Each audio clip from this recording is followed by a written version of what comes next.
it's Miss Alexander again, and I'm back to read more of The Wild Robot.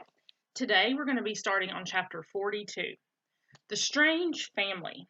It was a sweltering afternoon, and the heat had put everyone in a bad mood. Roz was standing in the shade watching her son out on the water.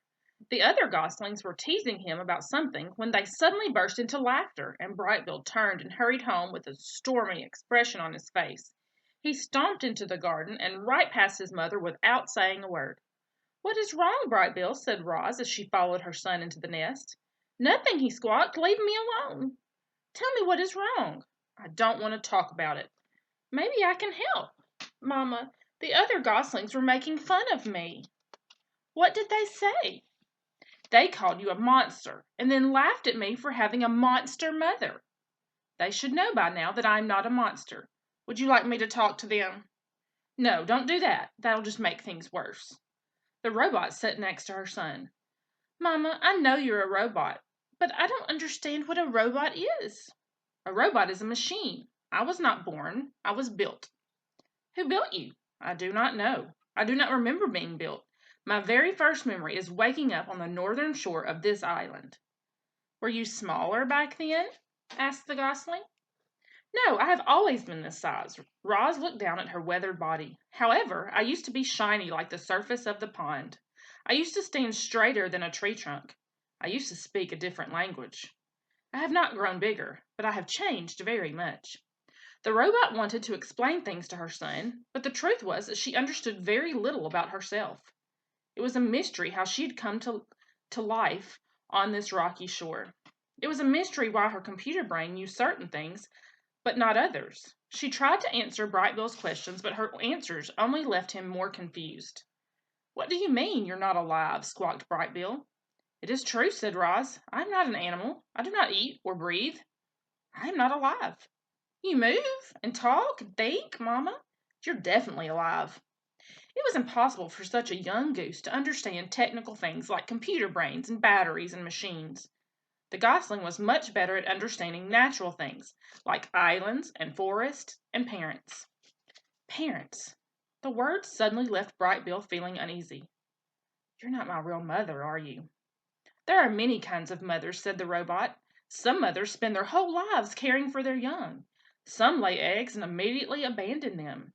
Some care for the offspring of other mothers.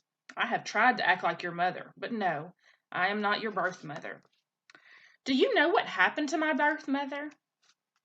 Roz told Brightbill about that fateful day in spring, about how the rocks had fallen and only one egg had survived, about how she'd put the egg in a nest and carried it away, about how she had watched over the egg until that tiny gosling hatched.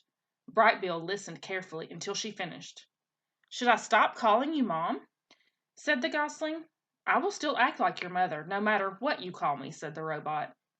"I think I'll keep calling you Mama." "I think I will keep calling you son." "We're a strange family," said Brightbill with a little smile, "but I kind of like it that way." "Me too," said Roz. Chapter 43, The Gosling Takes Off. It must be hard to have a robot for a mother. I think the hardest part for Brightbill was all the mystery that surrounded Roz. Where had she come from?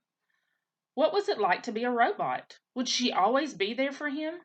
These questions filled the gosling's mind, and his feelings for his mother swung between love and confusion and anger. I'm sure many of you know what that's like. Roz could sense that Brightbill was struggling, so she spent a lot of time talking with him about families and geese and robots. "There are other robots on the island?" said the gosling during one of their talks. He had been sitting right beside his mother in the garden, but now stood and faced her. "Yes, there are others on the island," said Roz, "but they are inoperative." "Inoperative? For a robot, being inoperative is like being dead." Where are all the dead robots?" "They are on the northern shore." "I want to see them." "I do not think that's a good idea." "Why not?" "You are still a gosling. You are too young to see dead robots. I will take you to see them when you are older." "Mama, I'm not a gosling anymore," Brightbill puffed on his chest. "I'm already 4 months old." "I am sorry," said Roz, "but you cannot go." Brightbill stomped around the garden and squawked, "This isn't fair." "I promise I will take you to see them when you are older," said the robot. "But I want to go now." "Please calm down."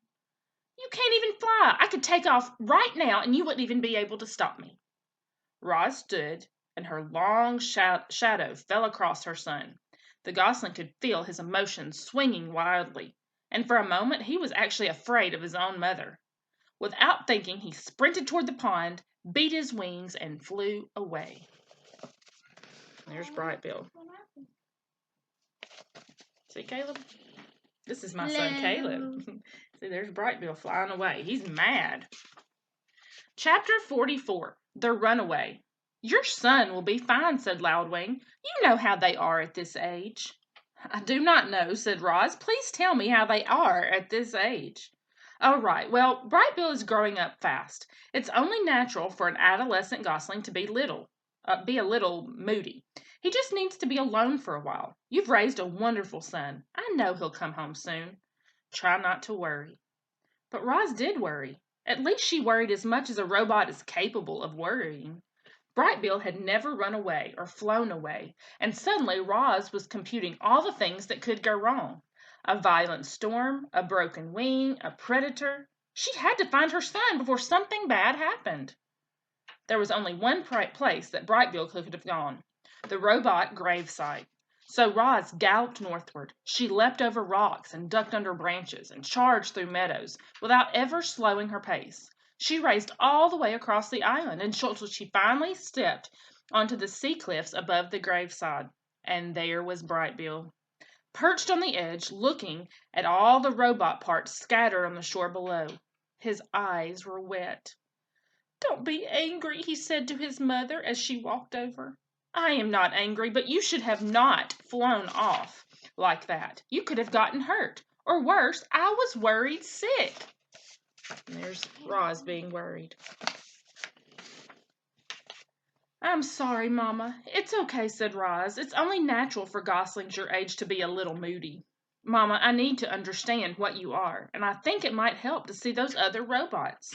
You are right. It might help. Why are you not down there?